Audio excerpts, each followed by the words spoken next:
Hello viewers, welcome to my channel. आज हम पढ़ेंगे फ्यूचर परफेक्ट कॉन्टिन्यूअस यानी टेंसेस का सबसे लास्ट टेंस है ये। इसकी पहचान है कोई काम आने वाले समय में किसी समय से चल रहा होगा। ठीक है, यानी कोई काम आने वाले समय में भी चल रहा होगा लेकिन किसी समय से चल रहा होगा। जैसे वे सुबह से पढ़ रहा होगा, तुम 1 घंटे से लिख रहे होंगे। ठीक है, रज़ा पिछले 1 साल से पढ़ाई कर रहा होगा। तो ये 3 सेंटेंसेस मैंने इसके अंदर यहाँ पे एग्जाम्पल के तौर पे आपको समझाने की कोशिश करी है। इसको बनाने के लिए जिस हेल्पिंग वर्ब की ज़रूरत होती है वो है विल बी और विल हैव बीन और shall have been. Helping verb कहते हैं जो सब्जेक्ट के बाद आता है, और सब्जेक्ट किसे कहते हैं? परफॉर्मर को, यानी जो काम करने वाला होता है। जैसे यहाँ पे वह काम करने वाला है, तुम हो, रज़ा है, तो ये सब्जेक्ट है। और हेल्पिंग वर्ब किसके साथ आएगा? विल हैव बीन जो आएगा ऑल नाउन एंड प्रोनाउन के साथ आएगा, और शैल हैव बीन जो आएगा आई और वी के साथ आएगा जब पक्का हमारा इरादा ना हो। लेकिन अगर जब पक्का इरादा होगा तो विल हैव बीन का यूज़ करेंगे। चलिए इसके फॉर्मूले को देख लेते हैं। फॉर्मूला यहाँ पे आपको मैं दिखा देता हूँ। सबसे पहले सब्जेक्ट है, फिर हेल्पिंग वर्ब है, फिर वर्ब की फर्स्ट फॉर्म है, फिर आईएनजी है, फिर ऑब्जेक्ट है, फिर सिंस या फोर है। तो देखिए इसको बनाने का एक सेंटेंस बनाते हैं। जैसे ये है, वह सुबह से पढ़ रहा होगा, तो वह को क्या कहते हैं? ही, सब्जेक्ट आ गया। अब क्या है? Helping verb. हेल्पिंग वर्ब ही के साथ क्या आएगा? Will have been. तो यहाँ पे हेल्पिंग वर्ब लगा देंगे हम विल हैव बीन। ठीक है, अब साथ में वर्ब क्या है? यहाँ पे काम क्या हो रहा है? पढ़ना। तो पढ़ने को क्या कहते हैं? रीड। तो साथ में रीड और आईएनजी साथ में, तो रीडिंग हो जाएगा। He will have been reading. ठीक है, यहाँ पे ऑब्जेक्ट है ही नहीं कि भाई किताब पढ़ रहा है, क्या पढ़ रहा है, कब से पढ़ रहा है? सुबह से। और सुबह एक ख़ास वक्त है, तो ख़ास समय के लिए सिंस का यूज़ होता है। आपने पुरानी वीडियो में देखा होगा, सिंस मॉर्निंग। अब आप कहेंगे जी फोर भी आ सकता है। देखिए ख़ास समय है सुबह, यानी सुबह 24 घंटे में एक बार आती है, तो इसी वजह से ये ख़ास हो गई। अगर मैं कहता कि 1 घंटे से, तो वहाँ पे 4 का यूज़ होता। तुम 1 घंटे से लिख रहे होंगे, तुम 1 घंटे से लिख रहे होंगे, यानी तुमको क्या कहते हैं? यू। तो यू का हेल्पिंग वर्ब होगा विल हैव बीन। तो यहाँ पे विल हैव बीन आ जाएगा। और इसमें वर्ब क्या है? लिखना। लिखने को क्या बोलते हैं? राइट। तो साथ में ING, writing. You will have been writing.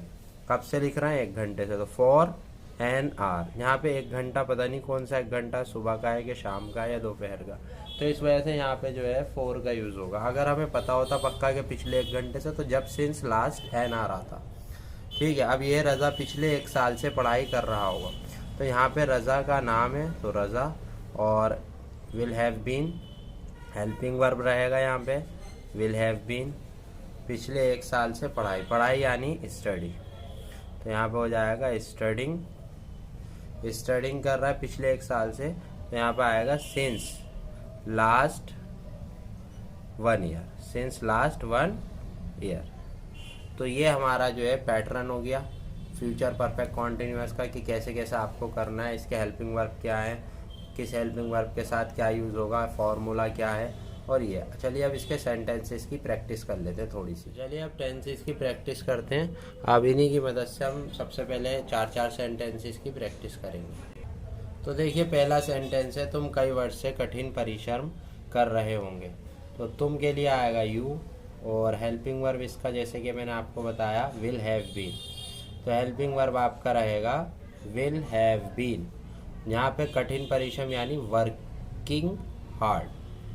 Working very hard भी लिख सकते हैं, वर्किंग हार्ड भी सही है। वर्किंग हार्ड फॉर कई वर्ष से, पता नहीं ना कितने कई वर्ष है, तो 4 आएगा।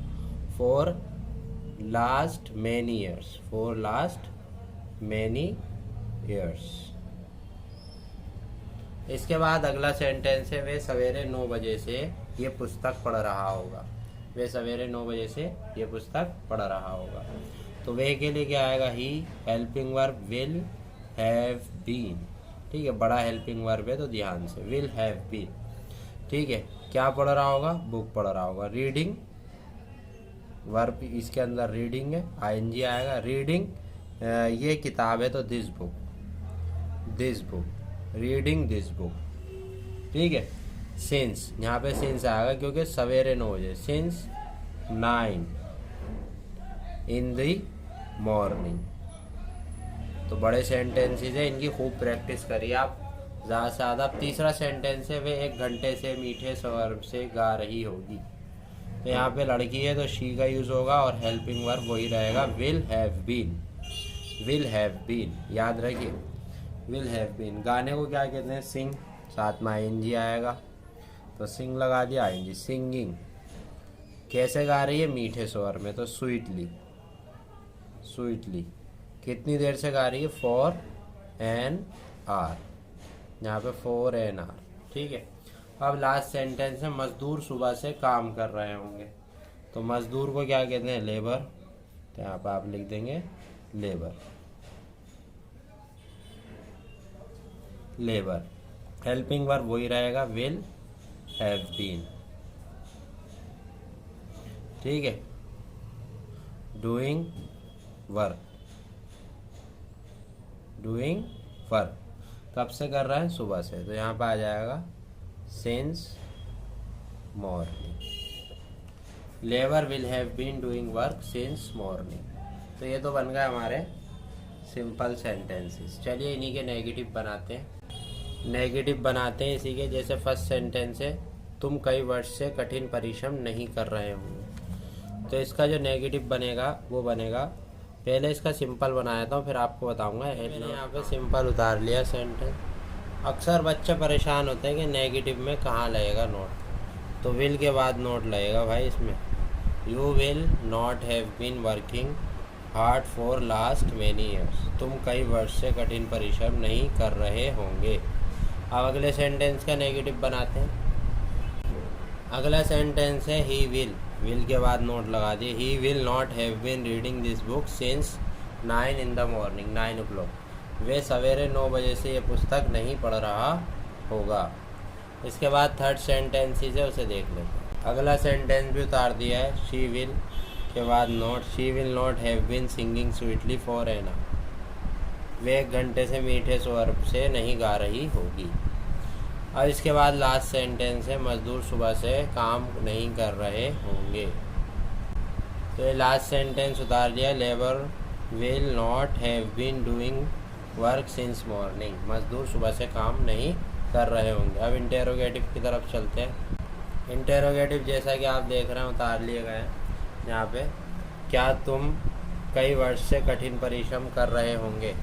सबसे पहले इसका सिंपल बना लेते हैं ताकि इंटेरोगेटिव बनाने में आसानी हो। जैसा कि आप अपनी स्क्रीन पर देख सकते हैं, ये मैंने सिंपल उतार दिया, ठीक है। लेकिन यहाँ पे हमारा इंटेरोगेटिव है, इसके अंदर पूछा है क्या। तो जब क्या वाली बात हो जाए तो विल पे आ जाएगा सब्जेक्ट की जगह पर और सब्जेक्ट आ जाएगा विल की जगह पर। ये हो जाएगा विल यू, और ये सारा का सारा एज इट इज़ यहीं उतर जाएगा। तो ये देख सकते हैं आप, will you have been working hard for last many years. क्या तुम कई वर्ष से कठिन परिश्रम कर रहे होंगे। इसी तरह अगला सेंटेंस है, क्या वे सवेरे 9 बजे से ये पुस्तक पढ़ रहा होगा। पहले सिंपल बना लेते हैं। तो सिंपल आपकी स्क्रीन पे बन गया, he will have been reading this book since 9 in the morning। Interrogative कैसे बनाएंगे इसका, विल आ जाएगा ही की जगह पे और ही आ जाएगा विल की जगह पे। तो ये हो जाएगा विल ही, और उसके बाद सारा का सारा एज इट इज़ उतर जाएगा। तो ये हमारा सेंटेंस हो जाएगा, will he have been reading this book since 9 in the morning, 9 o'clock in the morning, ठीक है। तो ये क्वेश्चन मार्क लगाना ना भूलें। अब है नेगेटिव इंटेरोगेटिव, जिसके अंदर क्या के साथ नहीं का भी यूज़ होता है। क्या वे 1 घंटे से मीठे स्वर से नहीं गा रही होगी। तो पहले नेगेटिव बनाते हैं इसका, फिर नेगेटिव इंटेरोगेटिव। आपके स्क्रीन पे जैसे कि नेगेटिव बन गया है इसका। तो अब क्या करना है आपको, विल को सब्जेक्ट की जगह पे और सब्जेक्ट को विल की जगह पे रखना है। ये हो जाएगा विल शी, और बाकी सारा का सारा एज इट इज़ उतार देंगे। तो हमारा सेंटेंस बन गया, will she have been singing, will she have not been singing sweetly for an hour. क्या वे 1 घंटे से मीठे स्वर में नहीं गा रही होगी। इसी तरह भी लास्ट सेंटेंस है, क्या मजदूर सुबह से काम नहीं कर रहे होंगे।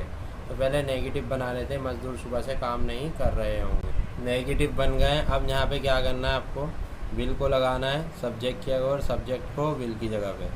तो हो जाएगा विल लेबर और ये आगे का एज इट इज़ उतार देंगे। तो ये मैंने उतार दिया है, will labour not have been doing work since morning, और साथ में क्वेश्चन मार्क। ठीक है, उम्मीद है कि आपको ये सारा समझ में आया होगा कि किस तरह मैंने आपको ये शुरू से लेकर आखिर तक टेंसेस मुकम्मल करा दिए हैं। और उम्मीद है कि सारी वीडियो टेंसेस की पसंद आई होगी। हमारे अब टेंसेस पूरे हो गए हैं। अब हम अगली क्लास में सीखेंगे एक्टिव पैसिव वॉइस कैसे होते हैं, और साथ में मॉडल्स भी सीखते रहेंगे। ये जो वीडियो पसंद आए लाइक करें, शेयर करें और साथियों में शेयर करें, ताकि ज़्यादा से ज़्यादा लोग इस बेसिक नॉलेज से फ़ायदा उठा सकें और कॉलेज में जाने से पहले ये ग्रामर वगैरह अच्छे से सीखें। Thank you.